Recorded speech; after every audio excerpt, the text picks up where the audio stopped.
श्री राम।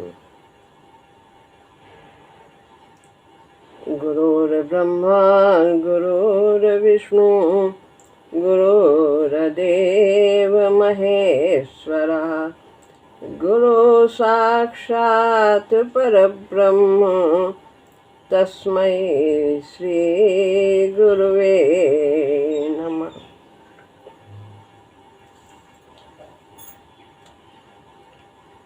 श्रीमद् भगवद गीता अध्याय 4 श्लोक है 10वां।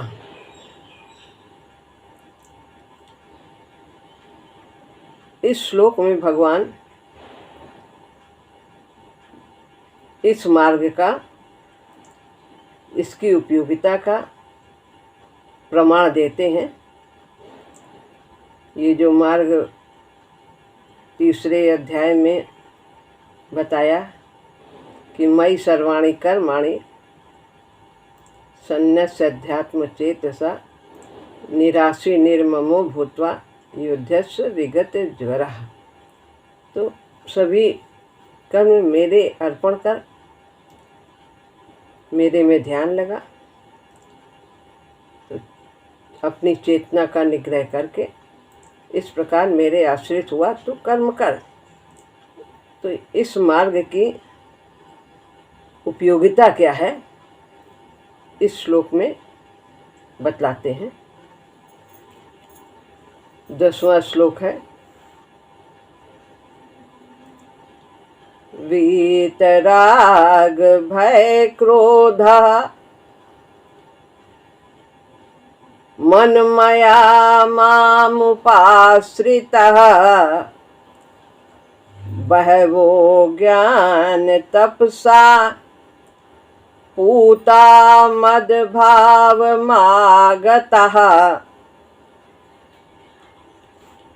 वीतराग भय क्रोधा। वीत माने परे, किससे? राग और विराग दोनों से परे, भय और अक्रोध दोनों से, भय और अभय दोनों से परे। हमें भय भी ना हो और ये भी बोध ना हो कि हम निर्भय हैं, हमें कोई डर नहीं। क्रोध और अक्रोध दोनों से परे। जैसे नारद जी को बोध हो गया था कि हमने काम पर विजय प्राप्त कर ली, यानी काम तो नहीं है लेकिन जो उस पर अकाम भाव है, कामना से रहित हुए हैं, उसका भी बोध न हो, ये भी अहंकार है। तो वीतराग भय क्रोधा, राग भय और क्रोध इन सब से परे।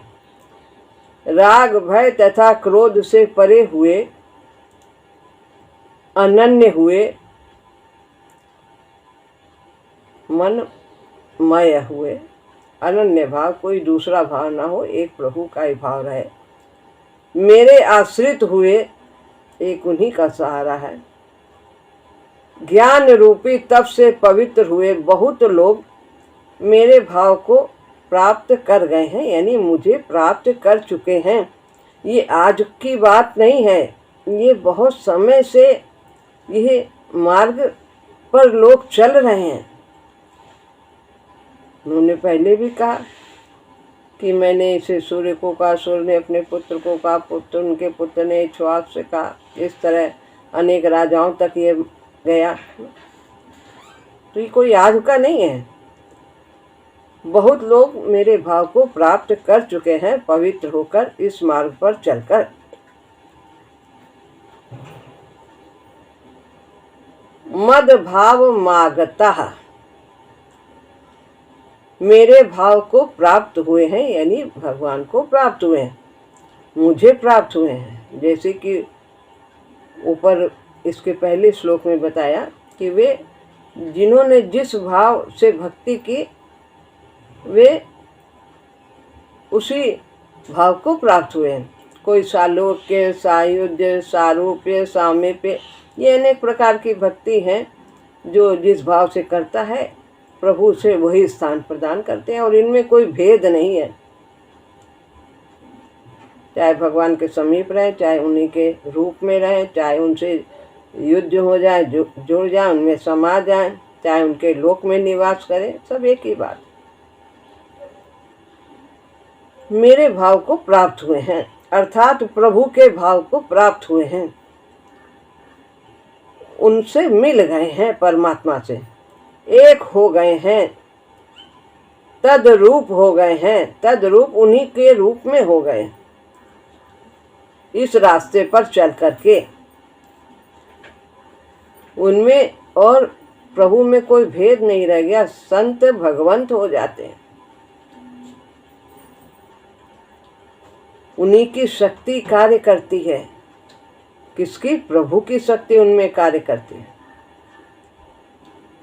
भगवान के अवतार भाव को प्राप्त हो गए हैं। जैसे भगवान अवतार लेते हैं और करता हुआ सब कुछ करते हुए करता रहते हैं। इतने बड़े संसार में विचरते हुए अनेक बड़ी बड़ी लीलाएं करते हैं, और कुछ नहीं, मैं नहीं करता, मेरी माया कर रही, प्रकृति कर रही, ऐसा बोध करते। प्रकृति भी सब कैसे करती? उन्हीं की शक्ति से ही तो करती है। तो भगवान के अवतार भाव को प्राप्त हो गए हैं, तो भगवत भाव उनमें आ जाता है, प्रभु के यंत्र बन जाते हैं।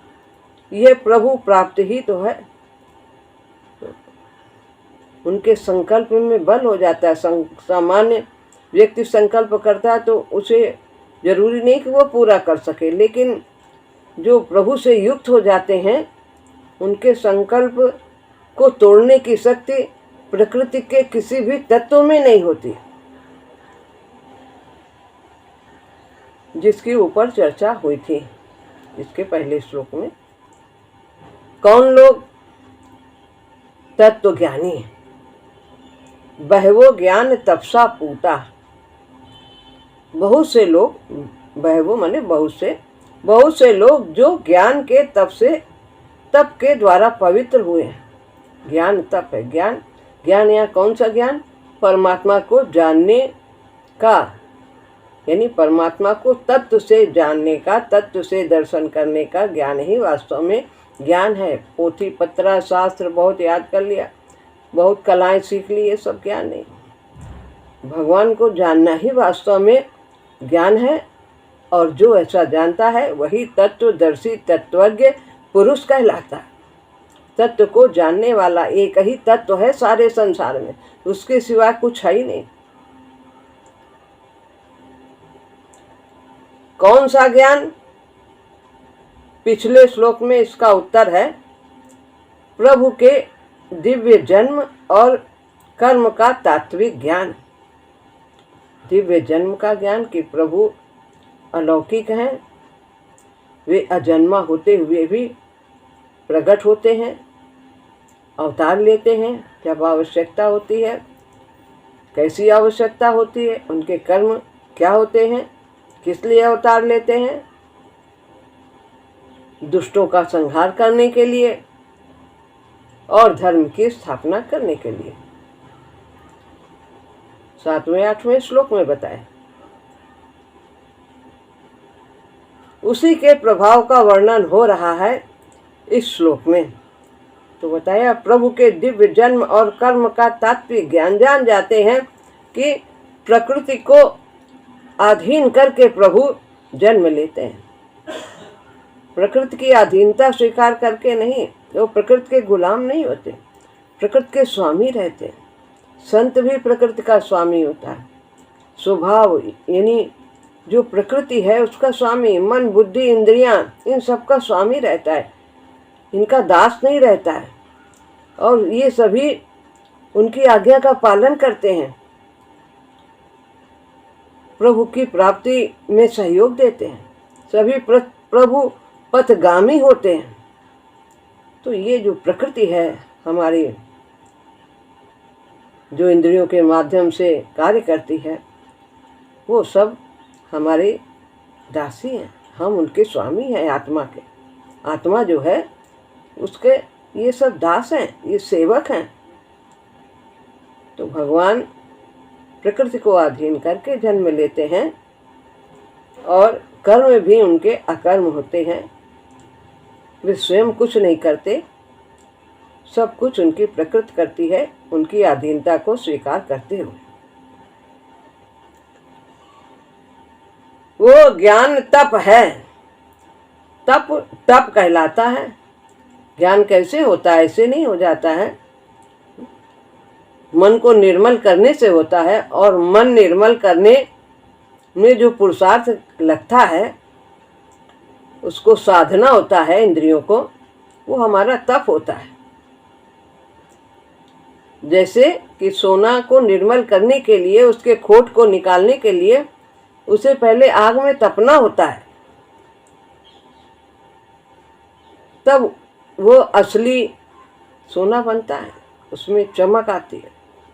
नहीं तो वहाँ खान में पड़ा तो लोहे की तरह रहता है।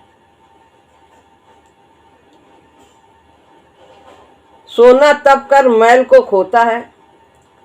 व्यक्ति ज्वर से तप कर भीतर के विजातीय द्रव्यों का बहिष्करण करता है। जब अंदर कुछ विजातीय तत्व पहुंच जाते हैं, कफ वित्त पात ये वात ये यदि ज़्यादा हो जाते हैं और शरीर में कोई विकार हो जाता है, तो इनको दूर करने के लिए ज्वर आता है, पसीने के रूप में वो सब विकार निकलते हैं। फोड़ा हुआ तो अंदर कुछ विकार हुआ तो वो ऊपर फोड़े के रूप में आता है, फिर वो निकाला जाता है, फिर व्यक्ति पूर्ण स्वस्थ होता है। तो व्यक्ति ज्वर से तप कर जब तपता है तो वो उसके विकार बाहर निकलते हैं। कहते भाई पसीना आ गया, अब बुखार हल्का हो जाएगा। तप पवित्र कर देता है, जो अपावन है उसे भस्म कर देता है। जो विजातीय तत्व हैं, जो हमारे प्रभु के मार्ग में बाधक होते हैं, तप के द्वारा वे सब निकल जाते हैं, उनका बहिष्कार हो जाता है। तो तप पवित्र कर देता है। तप ये नहीं है यहाँ पे हम जंगल में जाए तप करें, बैठ जाए वहाँ धूनी रमा करके, नहीं। तप का तात्पर्य है अपने इंद्रियों को मनमानी न करने देना, संयम करना। संयम करना नहीं होता। जो ये भक्ति का मार्ग है, इसमें जब हम प्रभु की शरण होते हैं तो इंद्रियां धीरे धीरे स्वतः ही संयमित होती चली जाती हैं प्रभु की कृपा से। तो हमारा तप होता है, हमें ज्ञान होता चला जाता है, क्या करना चाहिए क्या नहीं करना चाहिए। तप पवित्र कर देता है, जो अपावन है, अशुद्ध है, उसे भस्म कर देता है। प्रभु के दिव्य जन्म तथा कर्म का बोध भी यही करता है। वो जो ज्ञान का मार्ग है उसमें अपने विवेक से तप करते हैं, और जो भक्ति है, भक्ति के द्वारा साधना करते हैं, वे भगवान के दिव्य जन्म और कर्म का पठन पाठन करते हैं, सुनते हैं। सुनने से बोध होता है। पीछे हम लोगों ने पढ़ा था, गुरुदेव ने कहा, जब हम शास्त्र की बातें सुनते हैं, महापुरुषों के द्वारा अध्ययन करते हैं, तो हमें बोध होता है, ज्ञान होता है, हमारे अंदर विश्वास जगता है, भावना जगती है, प्रभु की भक्ति होती है, और फिर उनकी कृपा बरसने लगती है। और कृपा बरसती है तो फिर हम तत्व के दर्शन करते हैं, उन्हीं की कृपा से करते हैं। इसी से तो प्रभु की लीला पावन कही जाती है। पावन है भगवान की लीला, गुण, नाम, रूप, इन सब का चिंतन करना, ये सब पवित्र है और अपावन को पावन करने वाले हैं, व्यक्ति को निर्मल करने वाले हैं। निर्मल जब हो जाता है तो जो कितना भी गहराई में कोई चीज़ पड़ी हो, जल कितना भी ऊंचा हो, वो साफ दिखाई देता है। और अगर पानी गंदा है तो पास होते हुए भी हम नहीं देख पाते क्या है कहाँ है। तो प्रभु की लीला पावन कही जाती है। उसकी चर्चा करते करते मनुष्य पवित्र हो जाता है। उनकी लीलाएं सुनते हैं, गुणगान करते हैं, नाम जप करते हैं, प्रभु के गुण स्वभाव प्रभाव का चिंतन करते हैं। ऐसे हैं, भगवान ने ऐसे कार्य किए। जैसा हम सोचते हैं वैसा हम बनते हैं। इसीलिए कहते हैं पॉजिटिव सोचना चाहिए। अच्छी बातें सोचेंगे तो अच्छे संस्कार हम अपने अंदर बढ़ाते चले जाएंगे, अच्छे गुण अर्जित करते चले जाएंगे।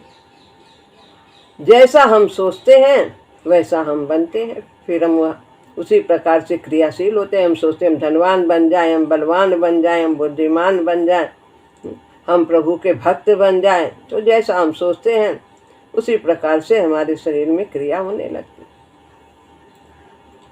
जिसका हम प्रेम से चिंतन करते हैं उसकी चेतना हम में बसने लगती है। हम प्रभु का चिंतन यदि करते हैं तो जो उनकी शक्ति है, शक्ति अनंत छिपी जो मुझ में, उन्हीं की शक्ति है, वो प्रकट होने लगती है। हम उसके रंग में रंगे जाते हैं। यही सत्संगति का एक सूक्ष्म प्रकार है। ये जो है चिंतन करना भगवान का, उनकी लीलाओं का गान करना, जन्म का कर्म का पढ़ते हैं, शास्त्रों में सुनते हैं, तो ये सत्संग है। भगवान ने ये लिखा, गुरुदेव ने कितना सब इसकी व्याख्या की, भगवान की वाणी की, ये सब सत्संग। भगवान की वाणी हम सुनते हैं, ये उनका वांग्मय स्वरूप है। गीता। प्रभु भक्तों के गुणगान से व्यक्ति पवित्र हो जाता है और भक्ति से भरने लगता है। प्रभु भक्तों के गुणगान से व्यक्ति, हम लोग संत की भी चर्चा करते हैं, गुरुदेव की भी चर्चा करते हैं।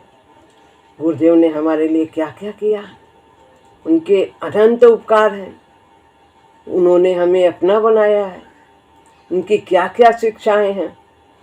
जब हम बार बार पढ़ते हैं, करत करत अभ्यास से जड़मत हो तो सुजान, और रसरी आवत जातते और सिर पर हो तो निशान। तो बार बार हम जब उन्हीं चीज़ों को करते हैं, सुनते हैं, कहा है ध्याय तो विषयान पुंसा, विषयों का चिंतन करने से हम विषयी होते चले जाते हैं।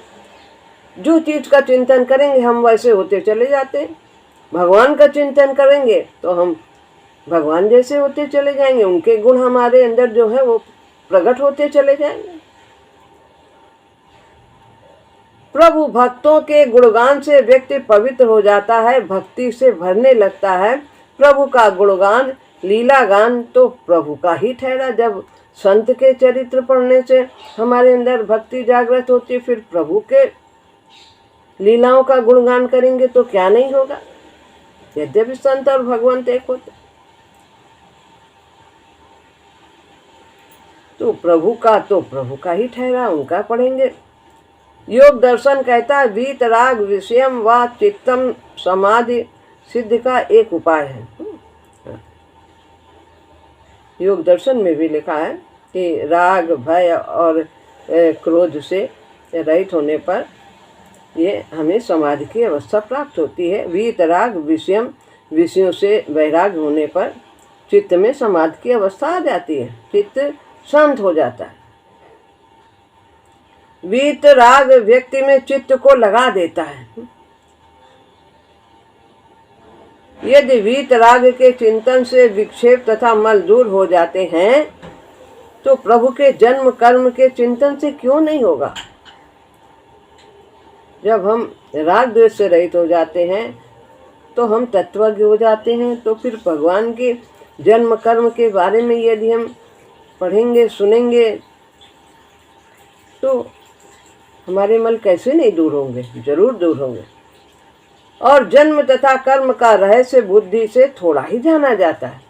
कि हमने पढ़ लिया सब कुछ हो गया, नहीं। उसको कहते हैं महाराज जी हमारी पुस्तकें थोड़ी कठिन है, लेकिन उन्हें हम एक बार नहीं फिर बार बार पढ़ें तो उनका गूढ़ रहस्य हमारी समझ में आ जाता है। समझाने वाले भी वही होते हैं, वो हमारी लगन को देखते हैं।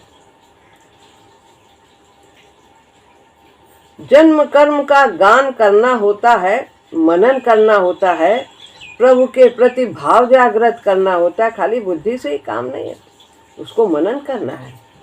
और फिर जब मनन करेंगे तो भाव जागृत होगा और तभी प्रभु की कृपा होती है और वो हमें निहाल करती है। तब व्यक्ति जान पाता है। सोई जाने जेहि देहु जनाई, वही जान पाता है जिस पर प्रभु की कृपा होती है। और कृपा कैसे होती है? भक्ति से होती है। भक्ति करने से, भगवान का चिंतन करने से, उनसे प्रेम करने से। जिसे यह वर लेता है उसे उसी से पाया जाता है। उपनिषद कहता है जिसका प्रभु ने वरण कर लिया है वही जान सकता है परमात्मा को। तो जिसका वरण किया है वो बहुत ही भाग्यशाली होता है। भगवान कोई भेदभाव नहीं करते कि धनी है कि बलवान है, क्या है, बस प्रेम के भूखे हैं। भाव का भूखा हूँ मैं, भाव में ही सार है, और भाव से भजता मुझे जो उसका बेड़ा पार है। तो यह ज्ञान पावन है, पवित्र कर देता है। प्रभु का ज्ञान प्रभु को मिला देता है। मिलने से पहले पहले क्या हो चुकता है मनुष्य में बताते हैं। बोध से पूर्व कैसी स्थिति होनी चाहिए, क्या करना है, तब बोध होगा, तब प्रभु जनाएंगे। माम उपाश्रिता लिखा है ऊपर, मेरा आश्रय हो। माम उपाश्रिता,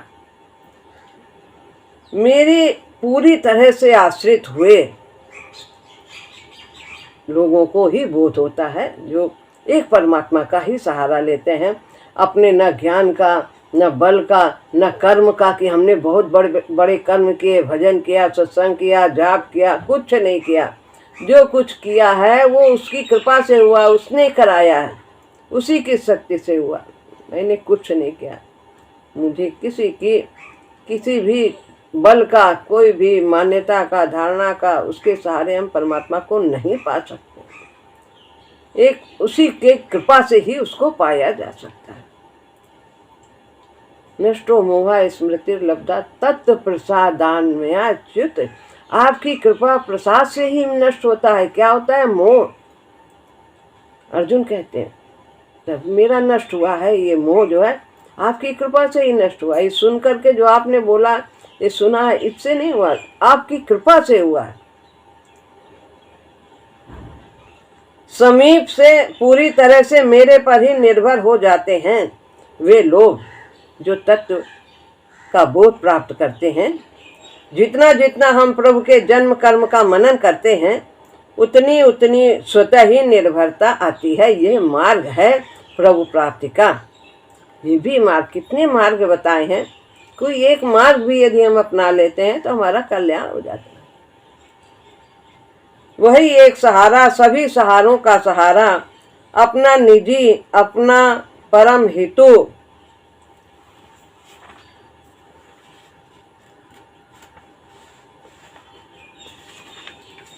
सर्वस्व दिखने लगता है, वही है सबसे ज्यादा हमारे।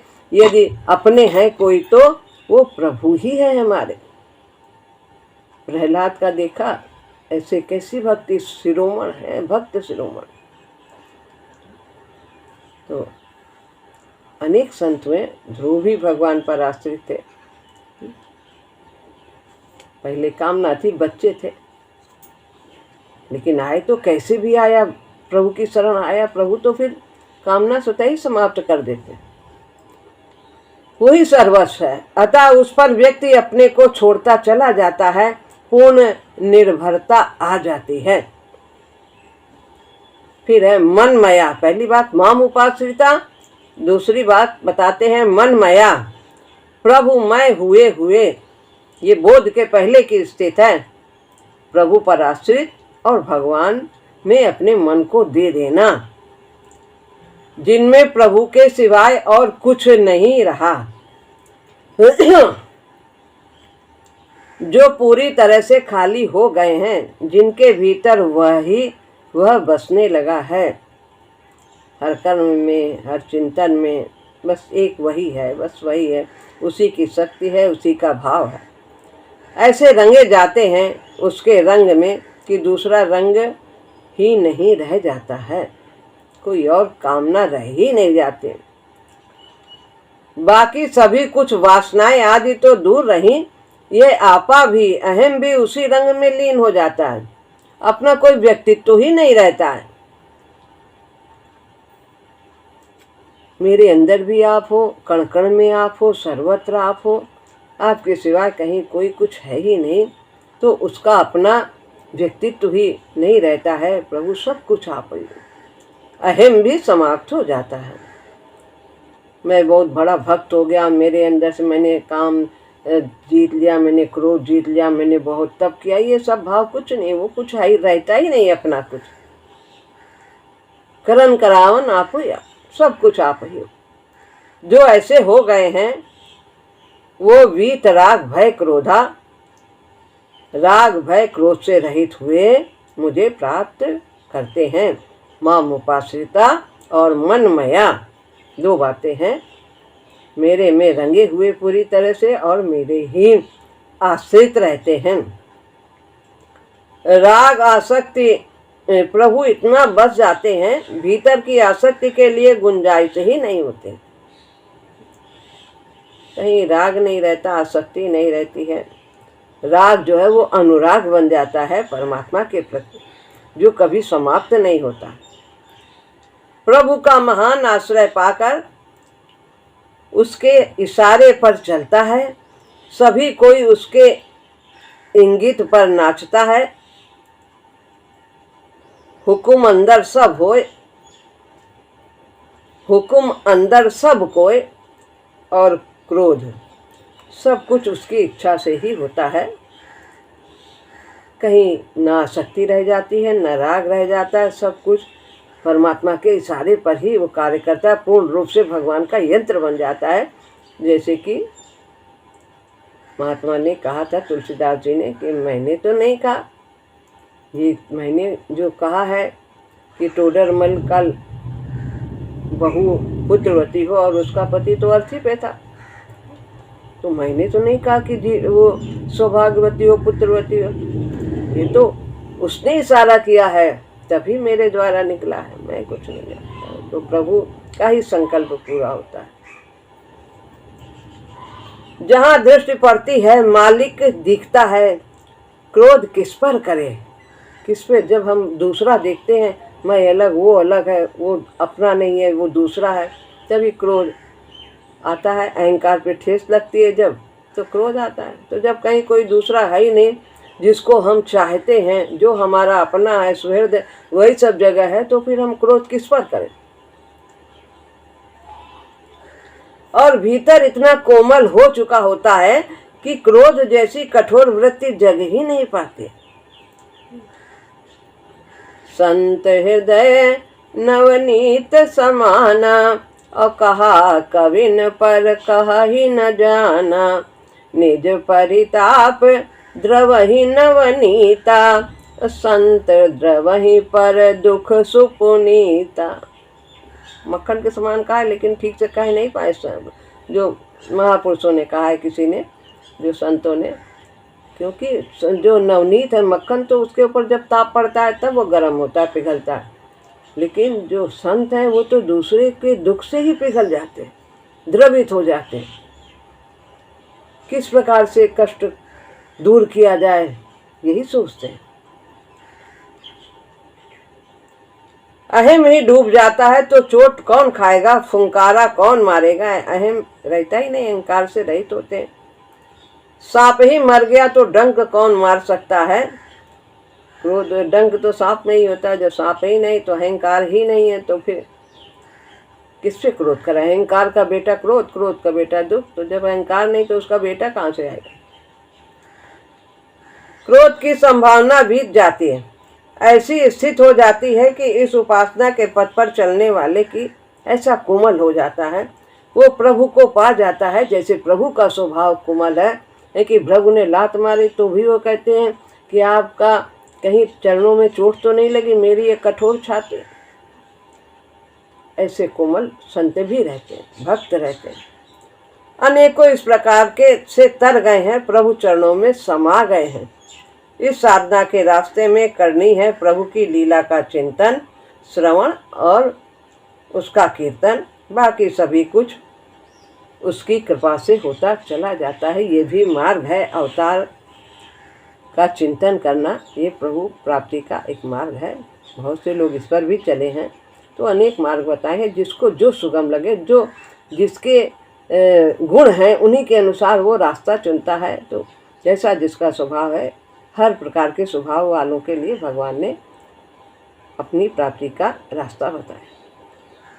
क्रमशः होता है, लगन से साधन करने से अवश्य होता है। भक्तों के चरित्र साक्षी हैं, वैष्णवों का इतिहास साक्षी है, भगवान की वाणी भी तो साक्षी है। सभी ने कहा है, अनेक इस प्रकार के भक्त भी हुए हैं और भगवान स्वयं कह रहे हैं, तो ये तो प्रमाण की कोई और आवश्यकता ही नहीं। भगवान कहते हैं, अपचेतुषु दुराचारो भस्ते माम नन्यभाग साधुरेव सामंतभ्या सम्यक व्यवस्थितो ही सा। कोई कितना भी दुराचारी क्यों न हो, यदि उसे ये दृढ़ विश्वास हो जाता है कि प्रभु ही एक हमारे परम हितैषी हैं, और फिर वो इस मार्ग पर आ जाता है, मेरी भक्ति करने लगता है, तो वो साधु कहलाने के योग्य होता है।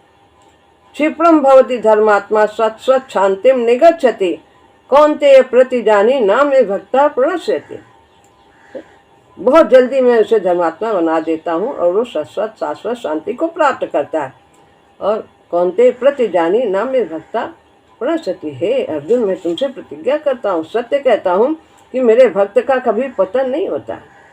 40वें अध्याय में भी, 40वें श्लोक में 6ठे अध्याय के, उसमें भी भगवान यही बात कहते हैं। इस प्रकार यह श्लोक यहाँ पर अवतार की महत्ता बताते हुए ये पूर्ण होता है, इसकी क्या उपयोगिता है, इससे परमात्मा की प्राप्ति होती है।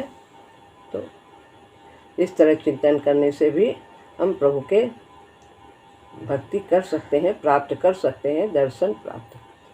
श्री राम।